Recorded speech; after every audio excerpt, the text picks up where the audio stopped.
If you have not had a chance to check out our community guidelines, they're super cool and have this kind of ASCII art, which you'll see in the lower right. They've got a whole vibe, and it's really important that we all are, that we are offering everyone here consent to, yes, me too, Katie. We're offering here everyone here consent to the way that we are collectively agreeing to engage in this space. If there's anything in those community guidelines that you have questions about, please send them my way. I think at this point you have all seen my email, but if not, it's laura@lthjglobal.com. Something new we're doing this month is, upon requests, so many requests from people asking us for the recordings, we really want to make this available to the public. And at the same time, the of this space is really important to us. So we will be releasing a recording, and no one who is not speaking on camera will be shown in this recording. So you're welcome to participate in the chat throughout the event.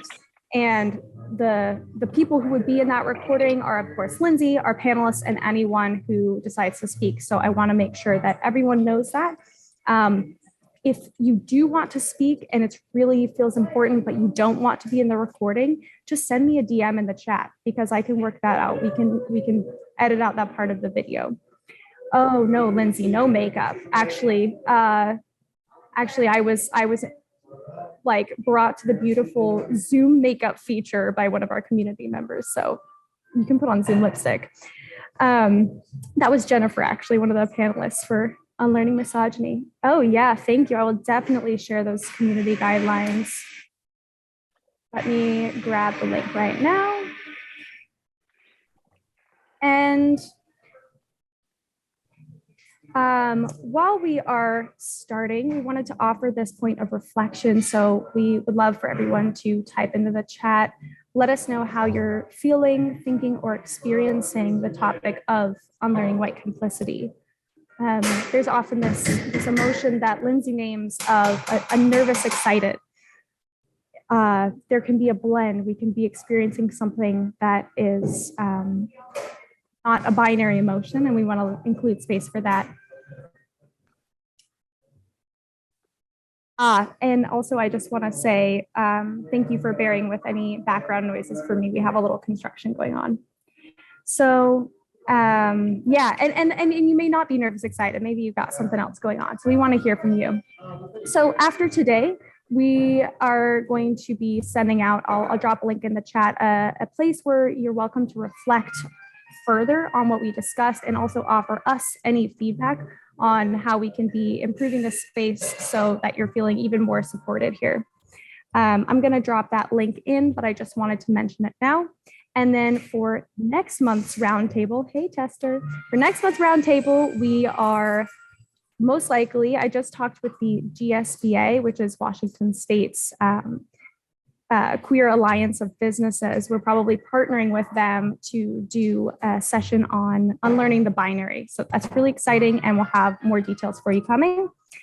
And for any small business owners, small nonprofit leaders, internal champions who are really trying to do DEI work, but finding that, as we've heard from so many people, there just are not solutions that size out there.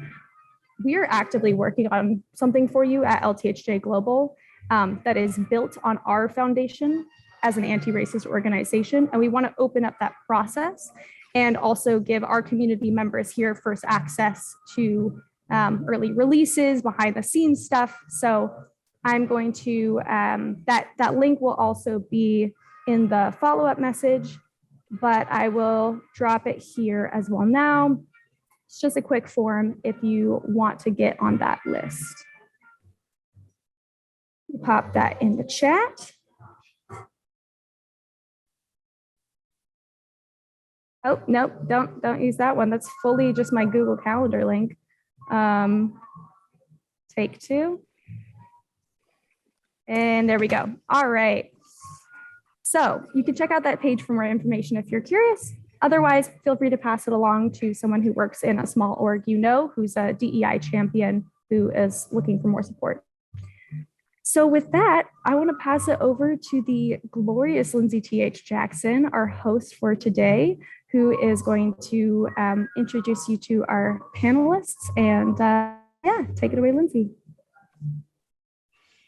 Thank you, Laura, and thank you for holding with such intention this community. Everything that you all engage in each month here is created and guided and held by Laura Kay. So thank you, thank you, thank you for this space that you create for all of us.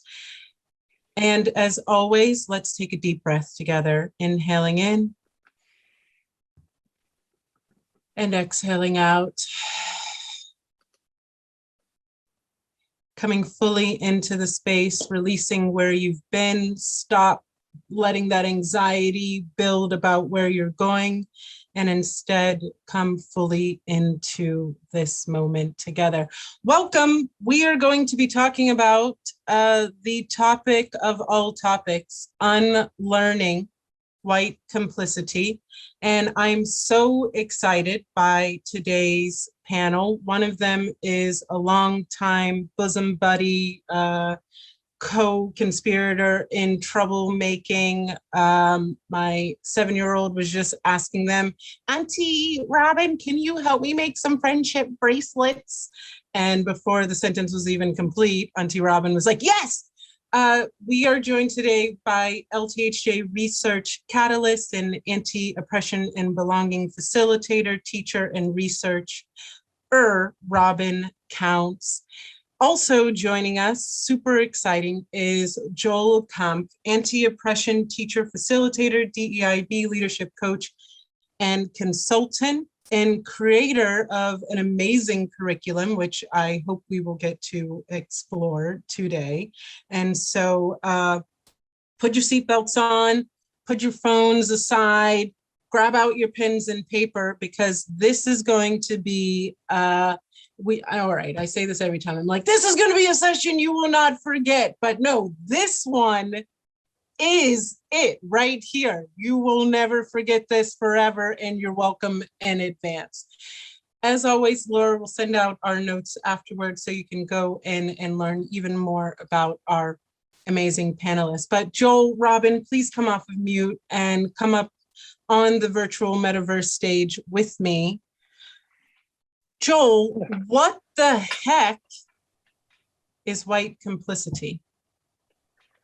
I think when I think about white complicity, I'm a word guy. Oh, by the way, thank you for the introduction and having me. And I think about complicity, which if you look in the dictionary, it talks about being involved with others in illegal activity or wrongdoing. So already it's another thing for me as a white person to have shame about and so forth. But so I can go that route. And I know that through my awareness and my learning that it is about white people helping to maintain and they're benefiting from white privilege contributes to the maintenance of systemic racism and structural racism. And it's really, really a difficult thing because it really comes from a lack of awareness. So when I think about unlearning complicity, I think about what do I need to learn to move forward to do some good. Because unlearning means, why are we at this place? How did we get to this place? And I know that shame's going to come up a lot in this conversation. And for me, my shame has been this lack of awareness that through so much of my life, I didn't even know what was going on. But I also realized to do any good and to truly become an actionable ally, I needed to get past that. And all of us, when it comes to unlearning complicity, I think it begins with really getting to know yourself better, really to become more aware and starting to realize that, yes, we are complicit as beneficiaries in white supremacy and so forth, but we didn't create it. White supremacy is responsible for structural racism, not every person. But it is our responsibility as white people to dismantle that racism and so forth. And so complicity is a tough one. It's a tough word. It's hard enough to get to. My goal in life, my mission is to create more allies. And for me to do that, because I know racism is not going to end in my lifetime, so I think that's where I can make a difference. For me to do that, I have to get people not only past their shame, but to feel good about themselves as a white person, to separate out being complicit, what you can do with it, and what you need to do to dismantle racism, which is to have a white positive identity. Wow, wow, wow. We're at the point where let's come off a share so we can really look at one another.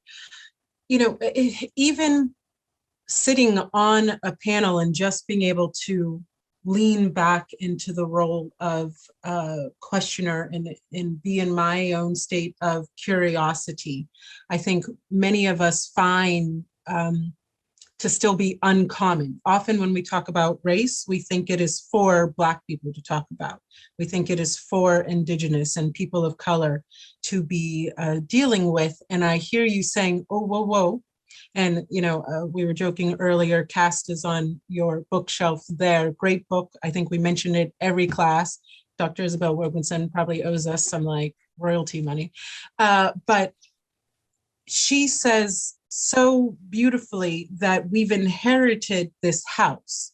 We didn't build it, right? We didn't build these constructs, but we've inherited this old broken down house, and it's our job to rebuild it. And so, Joel, this invitation to, we have an opportunity to interrogate the relationship that all of us have to the construct of whiteness, I think can be extremely eye-opening for many individuals. Robin, what's your definition of white complicity? Where would you take us? Oh, it's so complex. I'm even coming to, you know, how do we name this discussion today without centering white people and whiteness in a conversation where white people are not the most harmed. And so I really resonated with complicity because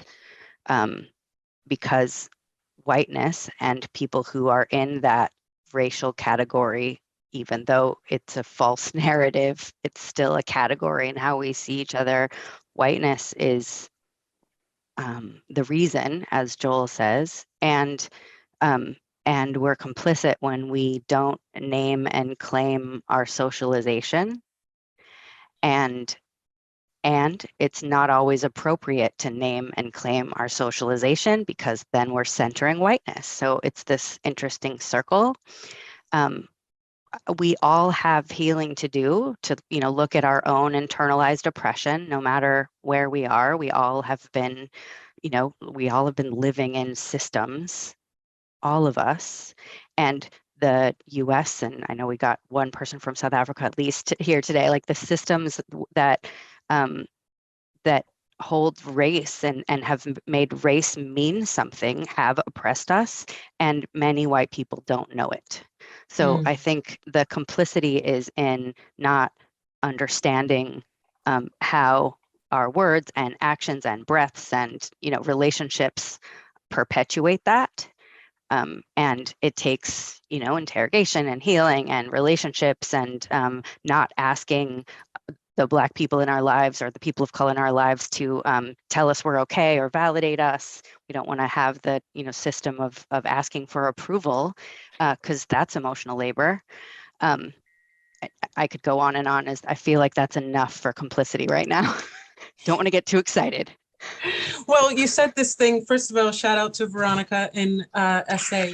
You said this thing about white people are not the most harmed, which is an interesting statement. Are they also harmed in this system? Say more. Yeah, in a racialized system, we're all part of it, and we're all, I mean, the things that white folks' ancestors have had to do to survive in it have harmed them. Like they've had to, or they've been socialized to, you know, see violence and and create hierarchies in our heads, right? Like some people's bodies mean more than others, built into the constitution of this country and then perpetuated. That the things that socialization does to all of us, those rules that we have, I look like this and therefore I do this, harms all of us. And until we're all free, we're not free. James Baldwin. Like it takes all of us to interrogate our identity, and to Joel's point, to find love there eventually, but also to see those things and to see how, it happens all the time. We were watching Sonia Renee Taylor and Ijeoma Oluo on Monday night, who came to Seattle's town hall, and I forgot what I was going to say about them, but but it was related to all of us getting free. Yeah. I went off topic, excuse me. Well, thank you for going off topic. We did go see them on Monday night, and all I remember is everybody should adopt a Black woman. And so I'm available. Joel, first a question: were you cultured as male in this society? Yes, white Jewish male. Okay, I didn't want to assume. Go ahead. No. Let me respond to one thing that was just brought up. As far as yes, we are all oppressed. Obviously, we as white people are the oppressors versus the oppressed. So it's a whole different degree of oppression. But the other thing, to move ourselves forward, we as white people, we need to we need to come to the realization that getting rid of racism helps us as much as anyone. Right. It's really important thing. And I'm going to kind of be a little redundant and say that it really does come back to looking at ourselves. White people seem to be the only racial group that spends more time and effort wondering about the implications of race for other groups than it does for itself.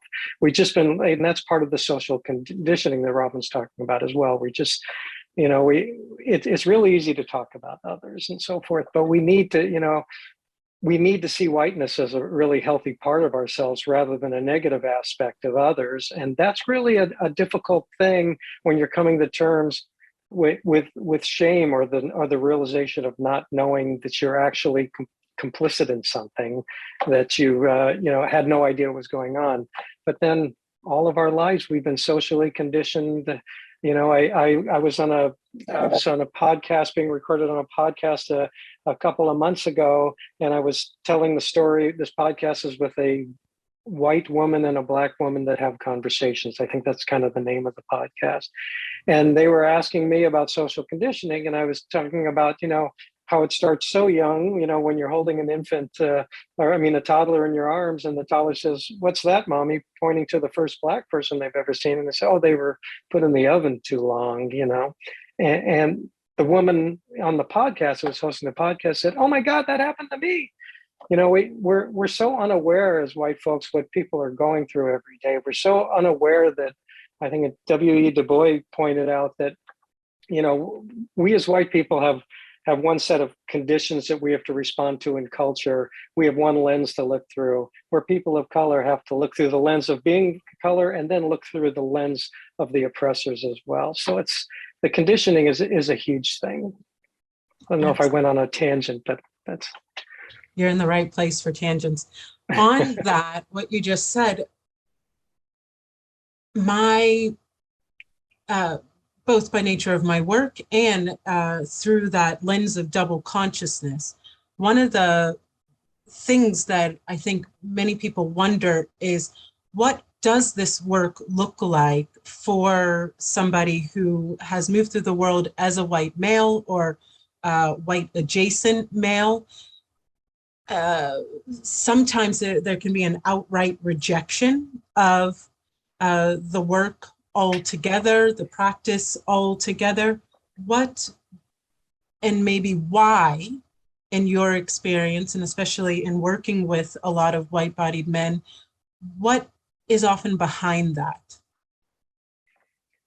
Well, when you figure out, you have to be comfortable with being a white person to be able to do this work as a white male. You have to make the decision to abandon racism. You have to be able to be aware of the ways racism is maintained in all our environments, the systemic and structural aspects of it. You have to learn the differences between the expression of racism and the expression of white culture, and discover what's positive about being white.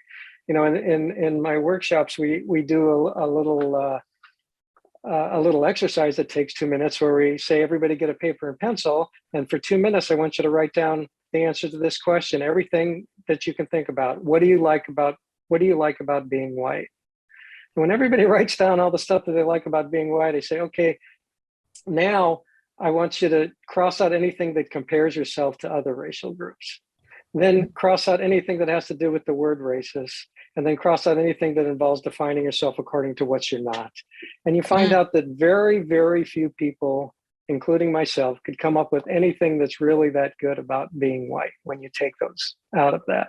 So to get people to be able to go through the phases of, you know, the awareness, and then recognizing, and then calling themselves to action. You know, my program first, I've got a program that I can do in all different lengths, but it goes from a lot of times 6 to 9 months. We spend the first month or so just looking at how we learn about racism before we even talk about it.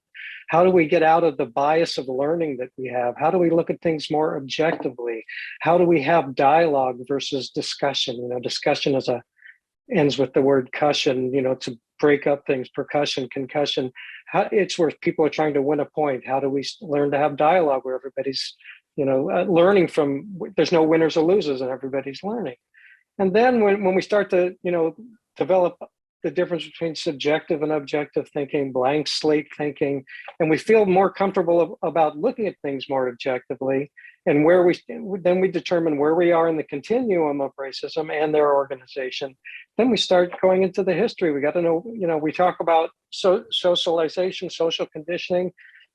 When did that begin? What, you know, why are we where we're at right now? And, you know, it was really interesting. The other day I was doing some research on social conditioning, and I saw a picture of the history book that I had when I was in elementary school, and it's called Exploring the New World. And there was nothing in it about slavery, racism, and indigenous genocide, so forth. So how do we learn how we got to that? You know, all the way back to, you know, the 1660s, where the Bacon Rebellion, when the word white was brought into our vocabulary in a way to separate, you know, poor white people with poor, you know, or indentured slaves, bonded servants and slaves, Black people. We needed to give them a one-upsmanship stuff. So when people start learning about the history, you know, one last thing, a kind of a quick history lesson. I do this little thing about who wrote this, you know, and I say, who wrote this? We hold these truths to be self-evident, that all men are created equal, endowed by the Creator with unalienable rights. You know, everybody says life, liberty, and happiness, Thomas Jefferson. And I say, well, who wrote this letter? And in the letter, I'm going to read this one. It says, I make significant profit every year from the birth of slave children. I allow nothing for losses by death, but on the contrary, shall presently take credit 4% per annum for their increase over and above keeping up their numbers. Every farthing you have should be laid out in land and Negroes, which bring a silent profit of 5 to 10% per annum in this country by the increase in their value. Also written by Thomas Jefferson, just a few months before he wrote the Declaration of Independence. I didn't learn that in school. So there's a lot to teach people as to why we are where they are. And it's not about learning about social conditioning to make you just relieve your shame. It's just to give you a baseline of where we're coming from. So, Yeah. Does that help? Absolutely. I think there's, often when we introduce, and I'll just name even at my household, my children always are telling me, can you please not teach us at dinner tonight? You know, they come home learning about George Washington, and I say, and now let's learn about George Washington's slaves. And they're like, can we just eat spaghetti? Robin, in a personal way, how have you integrated into your day-to-day your own practice of rejecting white complicity? What does that look like? Are there any offerings you can make to our community? Such a huge question. Whew, yeah, I like it. I am committed to anti-racism, collective liberation above everything else. So that means if someone doesn't like me, and I'm a white-bodied woman, I'm socialized to be likable first, right? Small and meek, and those are the things society tells me about how to be, take up less space. I am more committed to anti-oppression than that socialization. So it means I'm reflecting, I'm, writing, I'm thinking about who I'm talking to. My husband's Black. We've been married 25 years, but before like I've been in multi-ethnic situations since I was born. This is not new to me. I was raised in hip hop, and I had 4 different Black women I was honored to get to call mom as a teenager. Like, I am in rooms because of my privilege, and it's my job to ensure that harm isn't done, that I'm not perpetuating harm. But it's not about me, it's about the situation. I want it to be safe and inclusive for everyone. I was telling you about a recent feedback at work, like, don't call people in, don't invite people to speak. They'll speak if they want to speak. And I'm like, oh my God, I am trying to make space, because where I come from, we invite people to speak and we ask their opinions. And but that's not the way we do it in corporate situations. Okay, that's super interesting. They're like, we understand your intent, but don't call on people. Like, and I'm like, I'm just inviting conversation. So it's about recognizing that I'm okay, even if I'm not liked, even if I'm grounded in this. It's about not asking my loved ones to approve of me. It's about managing my own my own feelings and beliefs, and getting support, but not from people that would be further harmed by these conversations. Yeah, how's that? More? Yeah. Less? Well, I could keep going. What do you do when you have received feedback that you have inadvertently harmed? I shut up and listen. I honor to the best I can the feedback I'm hearing, and take care of my own feelings separate from the feedback. I apologize in a big way, without asking for forgiveness or getting something from the person, but by owning my part in it, not justifying. I take time. I don't. I try to notice my need for immediacy and perfection, and am I doing it right? And do you like me? And try to just separate that so that I'm showing up in the way I intend to, which is healed enough to be accountable to anti-racism everywhere I am, to anti-oppression everywhere I am. Yeah. Yeah.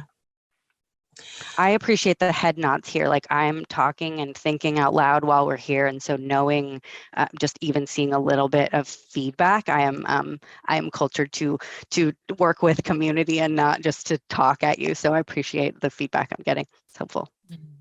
Isn't this the best community ever? Super juicy. I know. I look forward to it every month.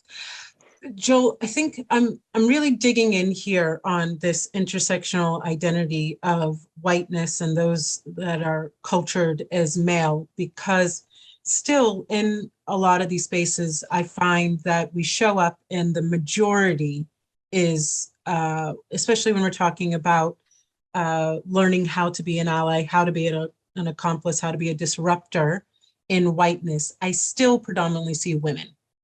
And so in teasing that apart, what I've heard from a lot of white-bodied men is I have no examples. And so I'm really leaning in here to ask you to impart something around, we have no kind of paradigm or the conditioning for men in a patriarchal white supremacist society is to always give the appearance of knowing, right? To appear as though you are not knowing is to risk status of maledom in our society. Two, it is opposite to what Robin's saying. Maleness is an invitation to space, right? If you've ever been on a bus and you're sitting next to somebody and you're literally like, are you literally so cultured to space that you have your legs spread out into my bus seat? Like, can we explore this together, stranger? They never seem to want to, but I, always start the conversation. What does this work look like for you on a personal, day-to-day, practical level? What are you eating for breakfast? No, just what does that look like for you, Joel? Well, it's interesting you mentioned patriarchy, and you have to go back to that. That's so everything, the intersectionality, everything's so together. I kind of want to, every time I get in a room with or get on a Zoom call with a group of, I don't just work with, white men, and I don't just work with white people, but for this particular work with white people, I just want to say first with the men, get over yourself already. I mean, let's talk about gender equality up front as well, because that's a huge, prior to any people of color being held slaves, women have been slaves the entire existence of humanity and so forth. So we talk about that, but my day to day, I know that the only thing I can really do, again, I'm repeating myself, is help develop more allies, and which is somebody who is aware and takes action and so forth. So to do that, I have to kind of, swallow my own medicine. I have to be objective. When I hear stuff, I can't get as emotional as I'd like to, as I feel. I have to let go of that emotion, and I have to go into a kind of a diagnostic mode. As a coach, I'm working with leaders as an executive coach. I'm working with leaders, and when I'm asking them questions, I'm always looking. I'm not sure how much you are read up on adult development or vertical development and the development scale of adults in their thinking about how to become more complex, strategic, systemic, and interdependent thinkers. But that, like the difference between, can you just think in terms of right and wrong, or black and white, if you will, or can you think in terms of gray and shades of gray and so forth? So my job on a daily basis, when I see somebody kind of pushing back, and I had an old dear friend of mine push back that he was colorblind, and when I told him what colorblind was, he still said he was colorblind. But instead of getting frustrated, I knew that, hey, I'm looking at it from a developmental scale. Where is he? He's not seeing that. What's he trying to say to me? He's trying to say that he's not a racist. He's trying to say that he's not prejudiced. So what other questions can I ask to help turn some lights on in his head to have him look at it different? So my day-to-day is I have this picture of my head when I get in my head that I put on a white lab coat and a clipboard so that I keep all my emotions out of it. So when I get into a room full of white folks or any folks, I try not to take things personally. I try to get them not to take things personally, and get away from the judgment, and do the same thing I ask my participants to do, is to really seek to understand versus seeking to be understood. So my job, I see it every day when I'm with white men, with white men in a room. We talk about gender. We tie in what's been going on with gender forever to what's going on since since 400 or 500 years ago with the white supremacy issue, and get people to start looking at it objectively, and take away the shame from it. To just don't make people feel like they should feel bad because they don't know about things. Look at them again objectively. What if you walked into a room and you have something wrong with you, into a doctor's office, and your doctor came in and he was looking at you and he was thinking about what he didn't like about you. or I mean, how would you feel about the diagnosis being right on or whatever? So I have to remind myself day in and day out with every white male I talk to, every person I talk to, that where's this person only doesn't know what they don't know because they've never been taught it. They're only not aware because they've been conditioned and they haven't been taught it. So I have to be kind, and it starts with being kind to myself, and then kind to everybody else, and just look at them, again, on a more objective level, and just saying, what do they need and what can I give them? And that's kind of my job in life. Yeah. I mean, that's beautiful. And I'm laughing, Joel, because I'm like, oh, well, you actually described my experience at the doctor as a Black woman, right? First, I have to Yeah. explain that I'm sick, and it's not because I'm doing drugs. I'm sick because it's probably just like the flu or that time when I was pregnant. But different show on health and wellness. Robin, a lot of what Joel's describing sounds like your body of research around the anti-racism development journey. Can you speak to that a little bit?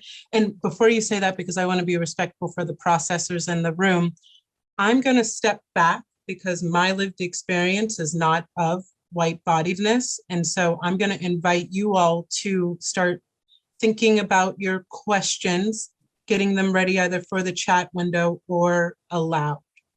Robin, can you tell us a little bit, echoing what Joel was talking about with the journey of personal development? Yeah. I wanted to build on what Joel was saying, and I want to answer that. So I'm trying to connect these thoughts. The anti-racism or anti-oppression journey that it turns out we interact with forms of oppression or forms of identity in the same way.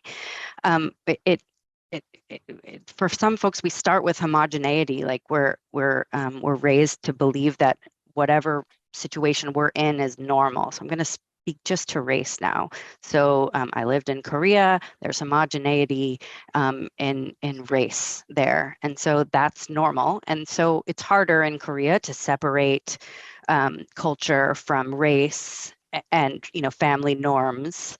And in a situation where there's more ethnic diversity, we're living in a time when we're having to figure out what's race, what's class, what are all these aspects of how did I get here, and how do I heal to be part of the collective, right? So we go from homogeneity to like tolerance to acceptance, like, oh wow, these systems exist, and then we have to manage our internalized oppression, the healing, and then it's possible to be a part of a reciprocal community across difference, right? And I'm not saying it's linear, but these are the patterns in general. And so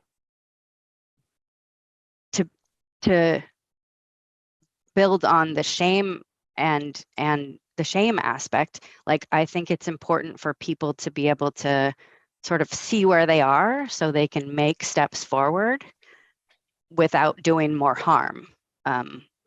I love to give the example of white women doing harm 2 summers ago when the wall of moms became the white women's whatever, and we took publicity from the Black families who have been organizing and raising voices and doing this work forever, but it became about these white women holding up signs as if folks weren't moms before they joined. Like there's so many things so many negative consequences to that. Intentions were good. They were at acceptance. We accept that the system is broken and we want to take action. So yes, thank you. Take the action. Like let's interrogate those whatever's going on and what you want to do. And then instead of trying to help or save or fix it, we'll help them. Like that perpetuates harm. So instead, what do you need to feel like you're doing something? Who could you support or amplify? I'm thinking about those actions, but also just wanting to speak to the shame. Like there is shame here. I have to take responsibility for what I represent in a room. And and what I might represent to other people. And I have to get okay with it so that I can show up without, someone being able to push my buttons and make me cry, right? Mm. And so, like, I agree with Joel. We don't invite people in by making people feel bad. That we know that doesn't work, and I've been doing that my whole life. Like my dad and my brother, if they were here, would be like, oh yeah, like we're triggered when Robin opens her mouth because we're scared she's going to tell us we're saying it wrong or doing it wrong, because early on in my 20s I did that because I thought that was the right thing. But it's so much more than saying the right words or knowing the right concepts. This gentleman who was talking about colorblindness, like, yeah, it's hard for me to hear, like, oh, colorblindness harms people. We don't honor people when we talk about colorblindness. We don't celebrate or normalize differences. But if that person is focused on, I'm not a racist or I'm a good person, like that tells me where they are in the journey. And having a theoretical conversation about colorblindness isn't going to help them. Like they're repeating it, but meaning, I really I want to do the right thing. I just don't know how, or I value different people, and I live in a country that has valued diversity. And I'm sorry I missed it, that things have been hard this whole time. I'm embarrassed and all the things, I'm supposed to be right. I'm supposed to know. They taught me wrong. How can this be? We have to wrestle with all of that as white people without folks of color laboring for our learning. Like, been saying that, not new, right? Then, yeah, and wrestle with that shame because it exists, it's real. And then find, love in our bodies and heal. This is the Resma Menachem, my grandmother's hands. Like racism lives in our bodies. That is how we have been socialized, and we have to heal from it. I am sitting here struggling, as Joel says, we have to love our whiteness, but that's because I've got 49 years of being ashamed of it because of the relationships that I've been in. And so I'm still working on it. And sometimes I'm in a reciprocal space, and sometimes I got to get small because I'm like, oh my God, I can't believe I did that. And I have to wrestle with it. Yes. Yes, it's a constant battle working with that. For me as well, I have all this curriculum about developing the positive white identity, but like Robin, it's just a constant battle. And the shame, shame was really hobbled me until I was able to look at it as an opportunity to take action and realizing the value in it. When I work with people to start pausing between, stimulus and response to figure out what's the best way to respond to something, I say, well, what's the value in what you're going to say for you and the other person? What's the value of being, shamed, feeling in shame? And when you see someone's in shame, even talking about it, is that the right thing to do? Because again, coming back to the objective, why are we in shame? As allies, to become allies, we want people to take action against oppression, not on behalf of those that are oppressed, but because justice has become our own value. And we can't do that if we're constantly feeling shame, So for me, then I put my white lab coat. Well, why are we feeling shame here, And as an ally, also, it's my job to, to call out other white people. And I use the term targets, and I didn't make it up. Targets and agents. Letitia Nieto's book that does a great job with it. Agents being those who are oppressing, and this is a only part definition, and targets those that are oppressed. It's our job as allies to look at agent institutions, expose agent norms, and so forth. But we have to understand that allyship is less about being politically correct and policing what's wrong, and more about really being compassionate and understanding that a lot of people that are agents who have shame, their armor, kind of this oppressive armor that they have, this complicity that they have that they don't even know they have, is a direct result of socialization, right? So when you can get people focused on that, and they can be focused on a specific subject that actually makes sense to them, they stop focusing on themselves and their own shame. So I think that's a big part of that, because becoming an ally depends on developing a positive white racial identity, and it requires us to witness. A great book by Shelley Talklick, Witnessing Whiteness. It requires us to witness, and we're not, as white people, we're just not very good witnesses to our own whiteness.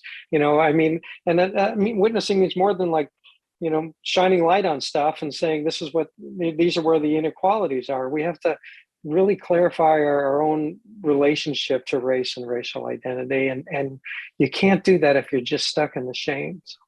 And that's the acceptance. You're stuck in acceptance. This happened and I don't know what to do with it. So that causes us to be quiet. That causes us to judge ourselves. We're in our own heads. And so, yeah, there's lots of ways to get it out, to heal, to unpack. And talking is one of them. Reading is, one of them. It has to be done in community because our heads were socialized. So, yeah. Yeah. Which is so interesting. I've been having this ongoing conversation about Western psychology models, and as much as I'm the first person to be like, here's the name of a good therapist, I also think that always going into a quiet private room and never having the opportunity to get out of that room and practice exploring those things in community can also look like whiteness, right? At some point, you have to start getting courageous to move past the shame of, I can only talk about these things in isolation, to, I'm ready to talk about these things and I will no longer be shamed around my journey of mental health and wellness. I'm going to step back and invite you all to ask and question. And in a very rare kind of flip of how we normally hold space in these sessions, I'm going to ask those who have lived a BIPOC experience to create a container of community. And so what would you like to ask these practitioners and these facilitators?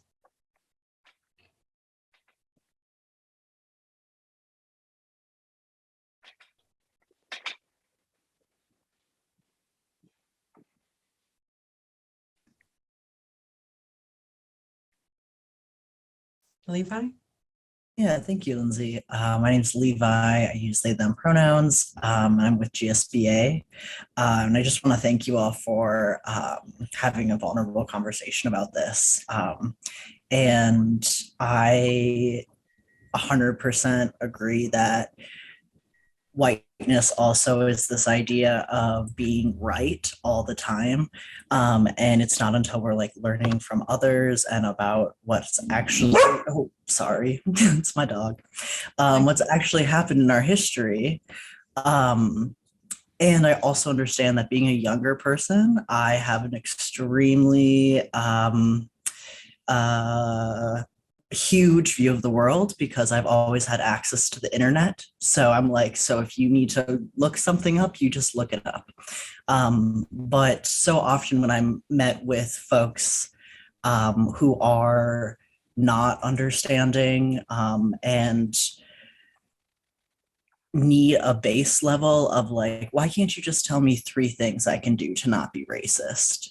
Like where, and I have a hard time, especially because I see those questions being asked to marginalized folks about whiteness and the complexities in intersectionality of understanding that our histories as white people are histories of BIPOC people, of Indigenous people. Like we are not a monolith. And I just feel like when you start opening that conversation, it can feel like a social studies lesson or like a civics lesson. And I'm wondering if you have a place that you send folks to start. Joel, do you want to go first? Sure. Oh, sorry, didn't mean to call you in. I just like, if No, you have, no, I no. have thoughts, go ahead if you want.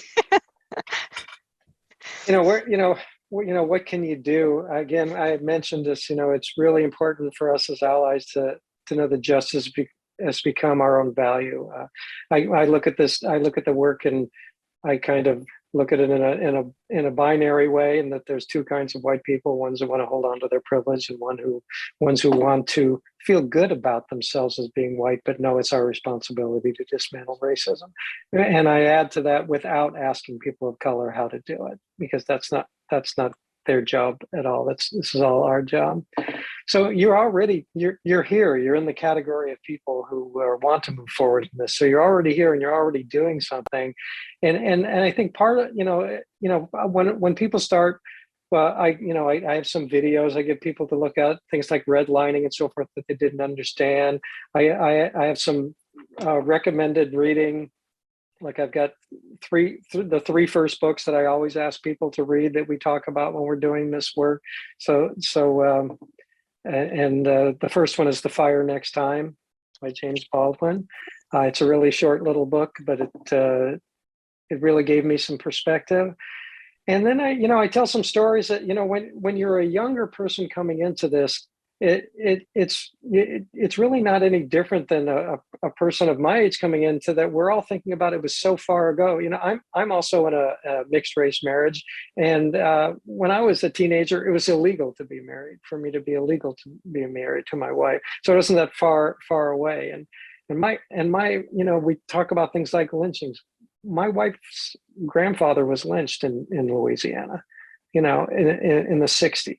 So, I mean, these things to kind of show people that we're not talking about history, because people have a way of compartmentalizing emotionally and saying, well, that happened. Oh, that happened with that happened in 1600s, the 1700s. Well, obviously it's going on today. It's going on everywhere today. And obviously, I mean, especially when Lindsey brought up that's what happens when I walked into a doctor's office, So again, this comes back to this awareness. I mentioned The Fire Next Time because that first 10 pages of that book, it's just a 10-page chapter, and then I think about 50 more pages.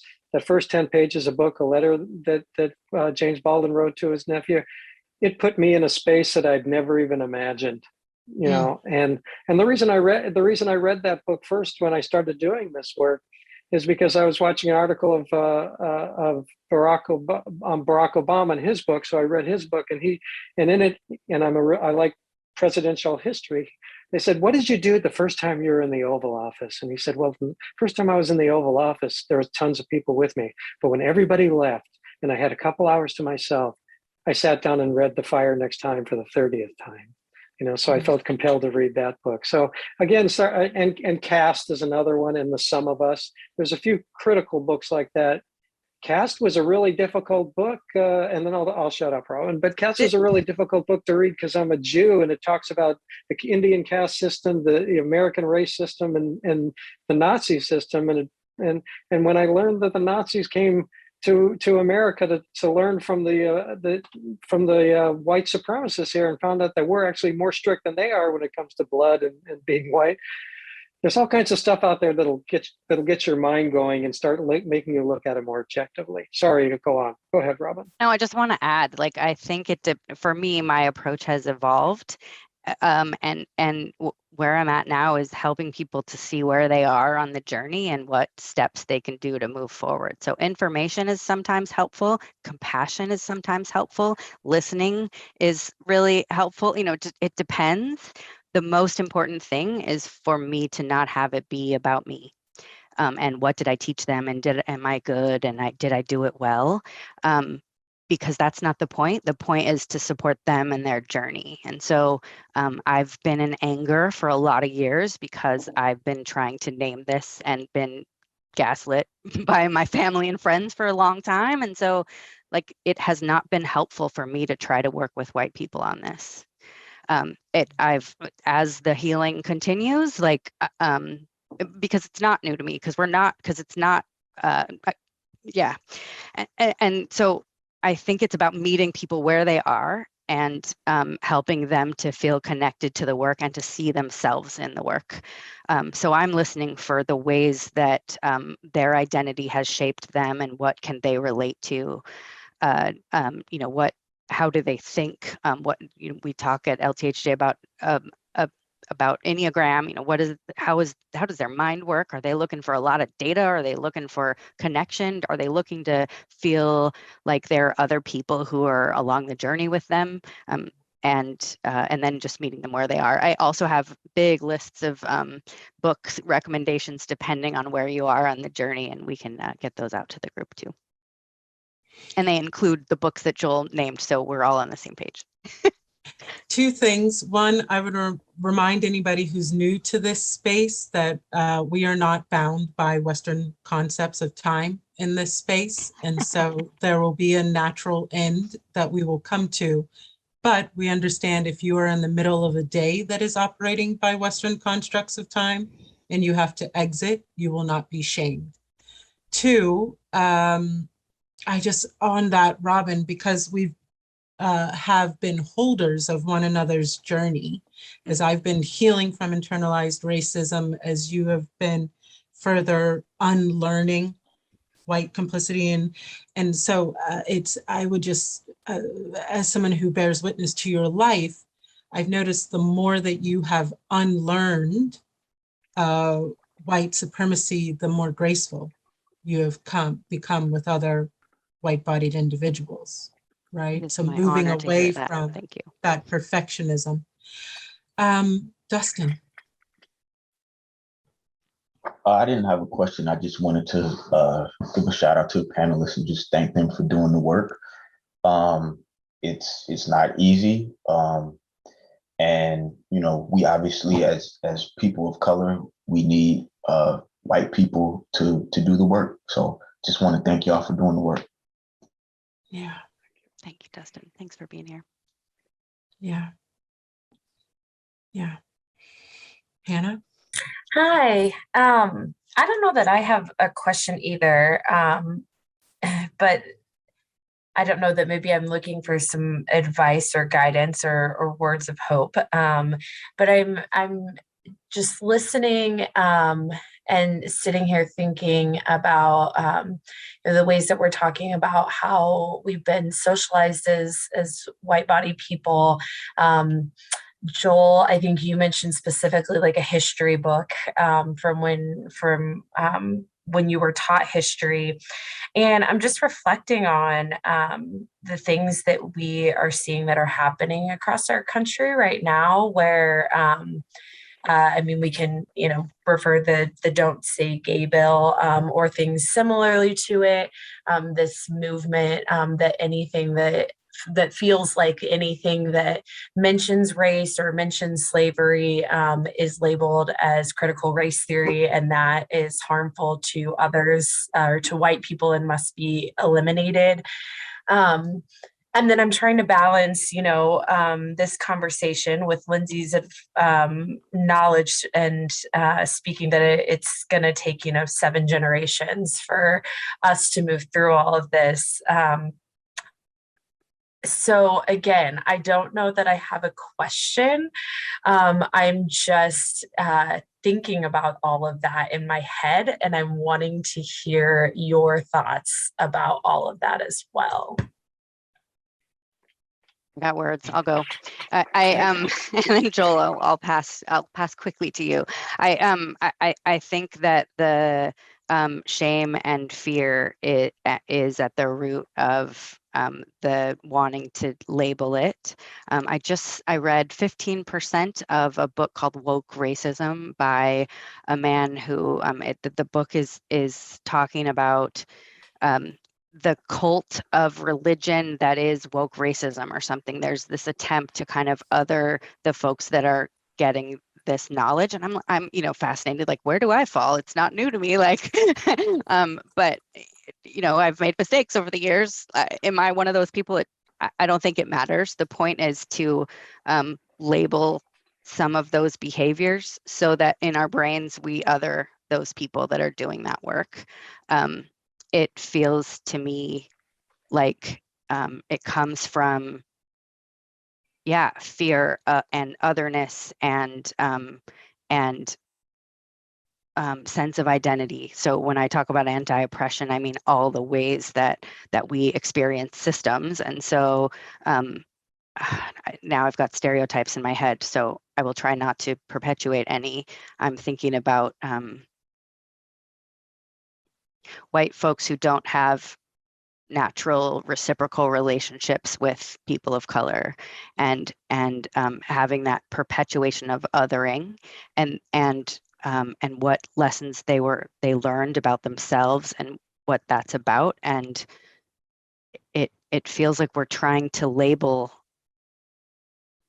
the change makers as bad in order to keep those identities whole, instead of healing, looking through, talking about class and money and identity and history and all of these bits that come together.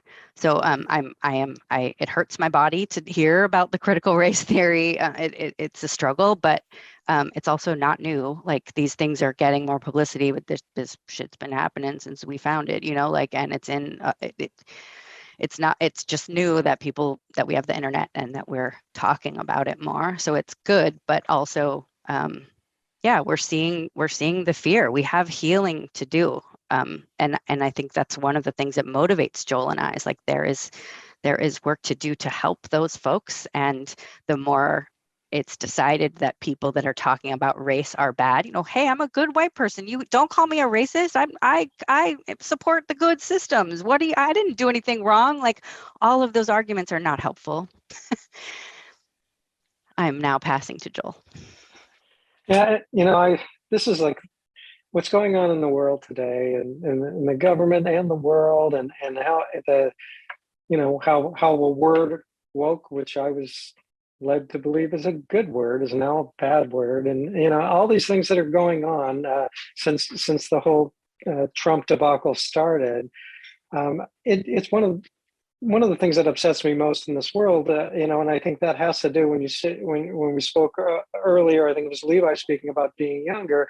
I'm 67 years old, and I feel like everything has gone backwards in the last 4 or 5 years. I mean, what the hell? I lived through the 60s in LA, and everything has gone backwards. What's going on? And I get real emotional about it. So again, I know I'm probably beating a dead horse here. How do I get it to be less emotional in my mind? How do I, use my rational brain on this stuff? And I think, well, you know what? This is expected, what's going on for me right now in my head. This is just my thought, and I don't want to sound like a conspiracy theorist or anything, because I'm not. But this is kind of expected from the people who brought you white supremacy. We've got 22 years down the road. There's going to be 22 to 25 years down the road, whites are going to be a minority, and this is the last gasp of white supremacy rearing its ugly head. And it's not going to get better in the next few years. It's going to get worse. But when I frame it like that, and I realize that there is some finite aspect to it, I still work to do what I can do with the people who are not wanting to hold on to their privilege, and think about it in those terms. Because when I look and see the pull out names, Mitch McConnell's of the world or Lindsey Graham's of the world out there, just hurting people day in and day out. When I was a kid, I thought that senators and congressmen was something I thought were the most incredible people in the world. They had all this power for good and everything like that. To see all that change and to see these folks, I'm realizing they don't care when we live in a world that I say one thing today and then I can lie about it tomorrow and see them next to each other side by side on the frame and say, well, too bad. They don't care because they are afraid. They are scared. Their privilege is slowly going down the drain. Now, people of color and all other oppressed folks, whether it's religion or gender, sexual orientation, whatever it is, all oppressed folks, they might not feel it yet. They probably don't. Change isn't coming that fast, but it is coming. When you look at the amount of how quickly the white race is slowly becoming the minority. So I look at that as I try to frame that and say this is not unexpected. And again, it's like shame. I saw something in the chat about shame. It slows you down. And it's the same thing here. If I get hung up on the fact of how, as an educator, I was a teacher for 15 years. As an educator, when I see that, books, we can't read Huck Finn or To Kill a Mockingbird or whatever anymore. I can get super, super upset, which I do, but then I try to be mindful about it and say, okay, that's how I feel, but how can I respond? How can we all respond? Part of my response is saying to myself, this is kind of what you'd expect for somebody who's losing their power. They're and who created the worst power hierarchy in the history of mankind or womankind or all kind, and all of a sudden they're losing it. This is expected. So I bring that. It doesn't give me any peace, but allows me to work through the anger and the disappointment and try to move forward with doing something that's going to have a positive impact and help people who are still struggling. The only thing I would add there, not to have the last word, but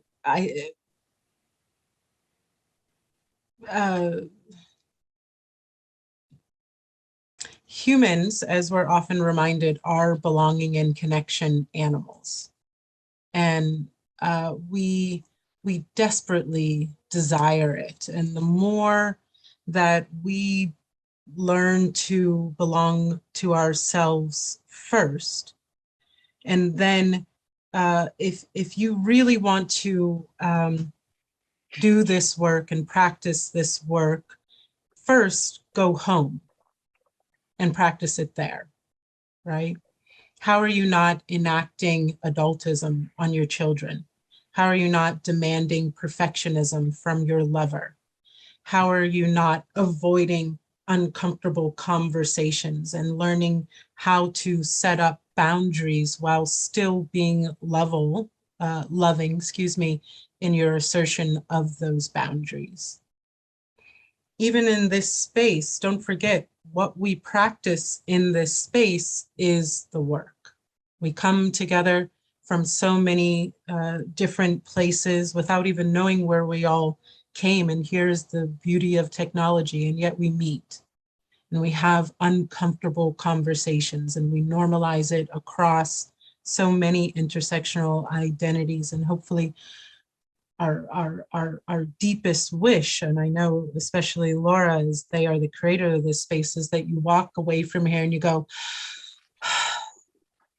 can I extend this for another 5 minutes, maybe 30, maybe an hour, maybe I'll, after next month's session, extend it into the next day, and then 48 hours, and so on and so on. The other thing that I think is a good reminder is, thank God that we are not vengeful in general, Black people, right? Because as I was sharing on Instagram recently, I never saw a Black woman CEO with locks in my childhood, right? My mother, not the same as Joel, but my mother grew up in the segregated South, and will be the first to tell you that she hated when her school was desegregated because all of a sudden she didn't have any Black teachers anymore, right? But there was no vision yet for her that her daughter would become the CEO of a company with locks, because as an HR leader, she used to say, I wouldn't hire you. But look how much has changed. And what is exciting about that is that not only has it changed, but I am not vengeful. I am thinking about the world that I want to create for my children. And thank God that that is what I do. And so the constancy in our human potential, and that we might move towards it, and that we might meet it and achieve it, I think keeps all of us coming back together to this space, because we know something inside us calls to us that it is possible. And it is an imperfect practice, but it is a practice that every one of us is attending to. And I think despair is the retreat of the coward.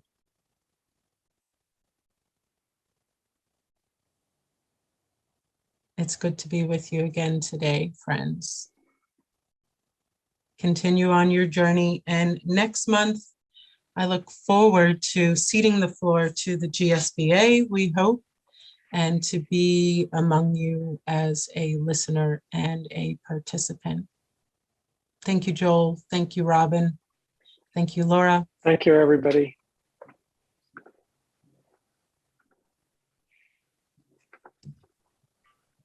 Thank you, Lindsey.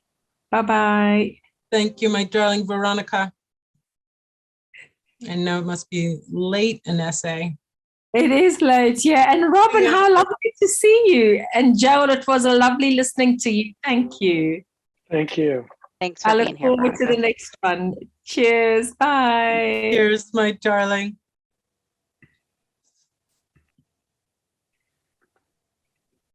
Yeah, we always find that whenever everybody hangs up, the panelists always go, and here's what I wanted to say. Robin, kick us off. What came up? Oh yeah, so all oppression is connected. I wanted to talk more about the role of anti-racism and anti-oppression, just how our identities play a role in that, because I didn't mean to imply that we all were experiencing the same amount of oppression. And most of the other things I felt like I said in general, but as we talk, more is going to come up. Right now, I'm just like, done. That's a big one. Yeah. How about you, Joel? Yeah, I one thing I wanted to share, and it didn't work into, when you start talking, you just start talking. But that trying to get white people to see whiteness as a healthy part of themselves, and rather than a negative aspect of others and so forth, looking at themselves without that shame and so forth, and to become an ally or to become an anti-oppressive, social justice warrior, if you will, is a something big to bite off and chew on. So I wanted to point out that that to become an ally, there's a lot of ways people do it. The way I do it is, it's through 5 stages. This is stuff that I borrowed and made my own. I didn't come up with all this stuff. To develop a white positive racial identity, there's 7 stages. It's not something that happens at once. It's breaking things into bite-sized pieces, and it's not about becoming something quickly.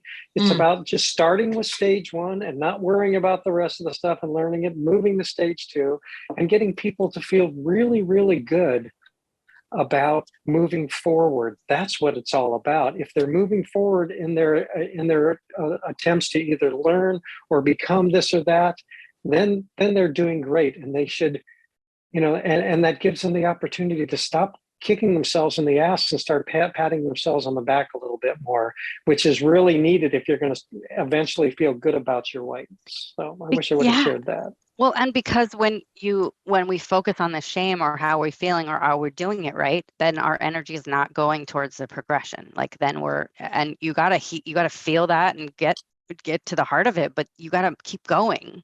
And right. I think we're like the shame or guilt and seeing those things stops us instead of continuing on the continuum.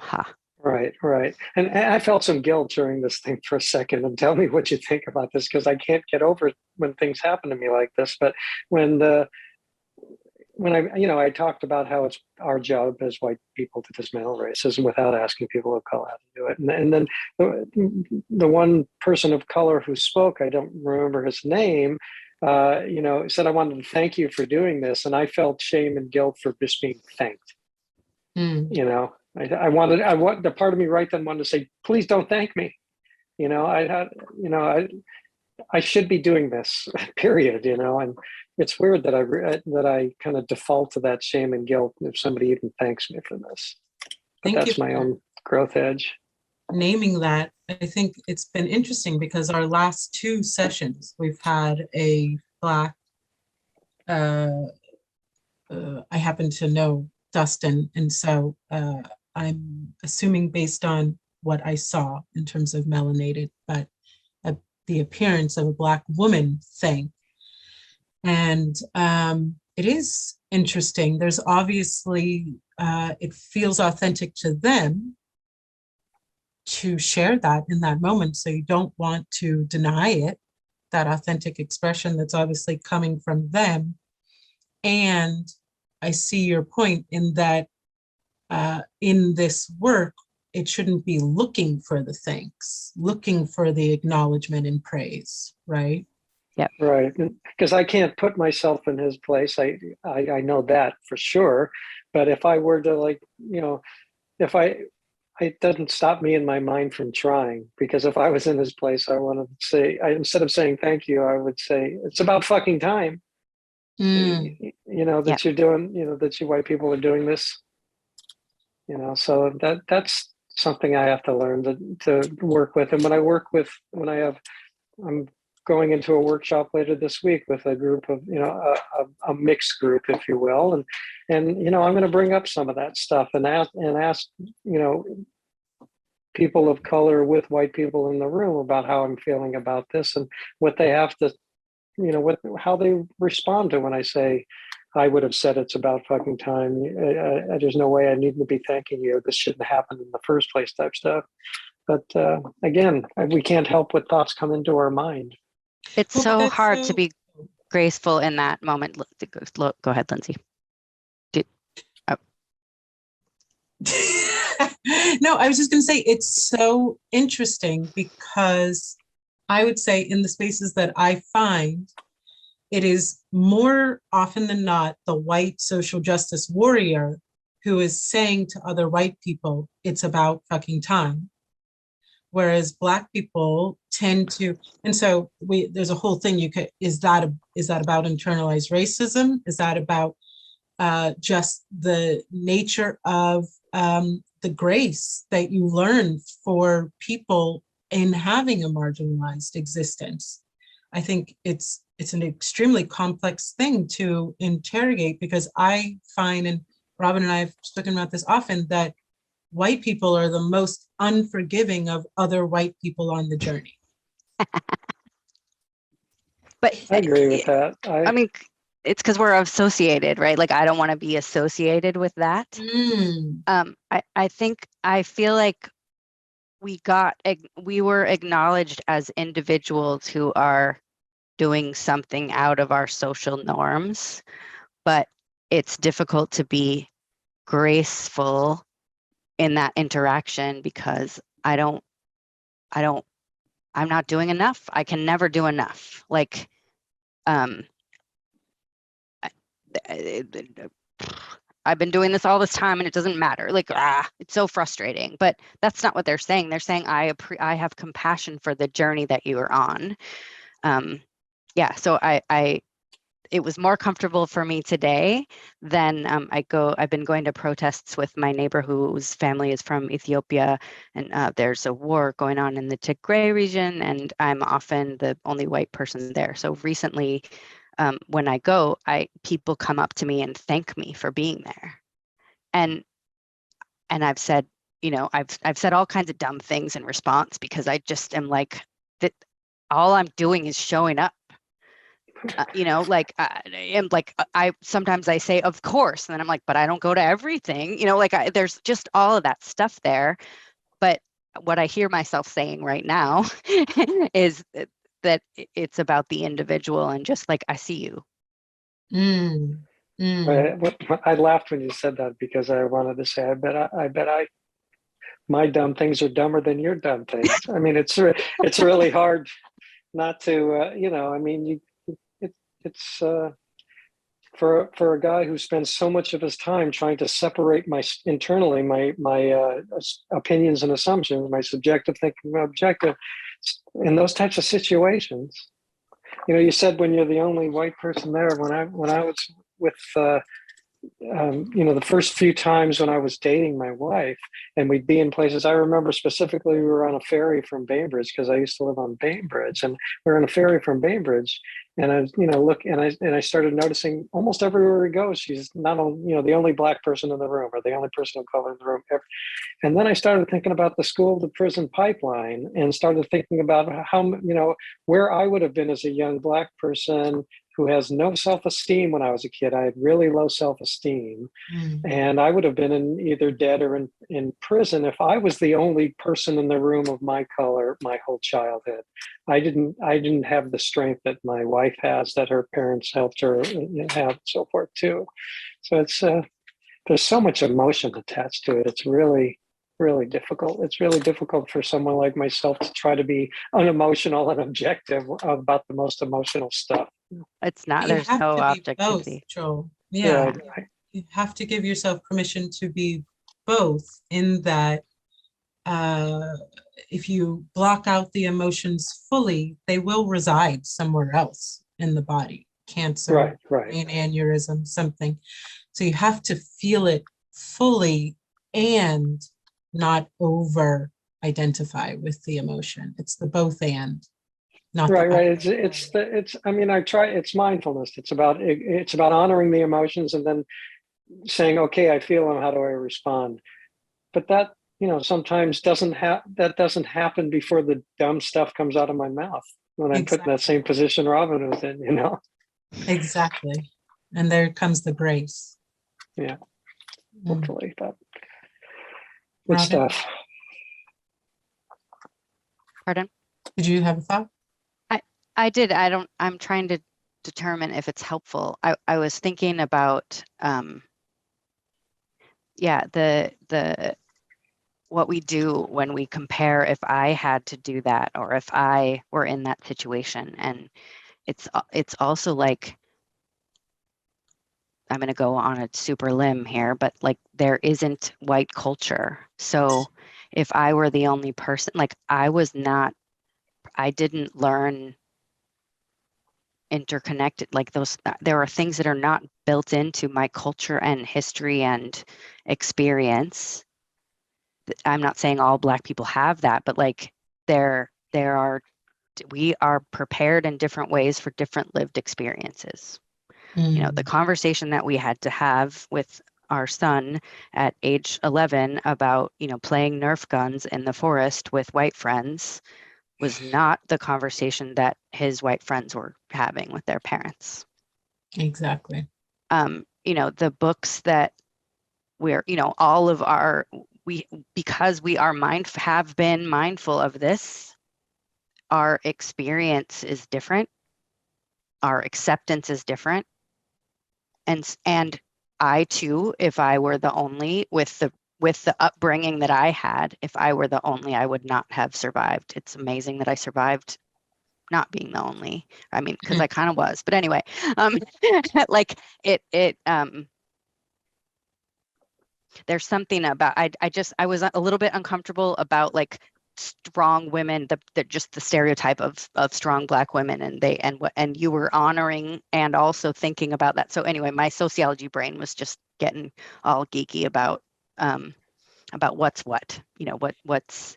Well, yeah, and we're cultured to be strong and Black women, right? So it's like you have this muscle that you also kind of have to allow to atrophy. You have to unlearn that.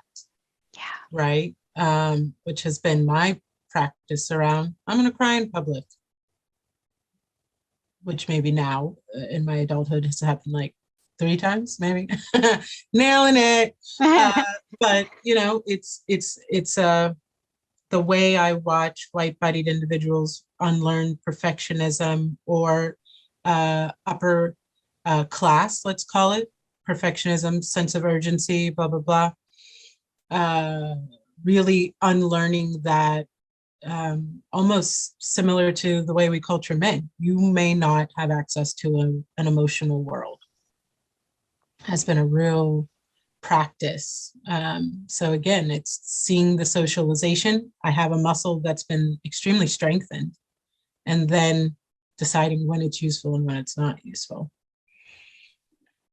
I have a question, which I didn't know if it was the right time or I definitely didn't feel like it was the right time to ask on the call, but in terms of this language around whiteness and white identity, and you kind of named it there, Robin, I find when I'm speaking with white-bodied individuals, which also seems like such a great privilege, it's like stop identifying with this construction and instead go discover your Irish heritage or your Gaelic heritage or your Lithuanian or Roma, or, it just seems like it's actually accessible to you. 23andMe is like for you, Holmes.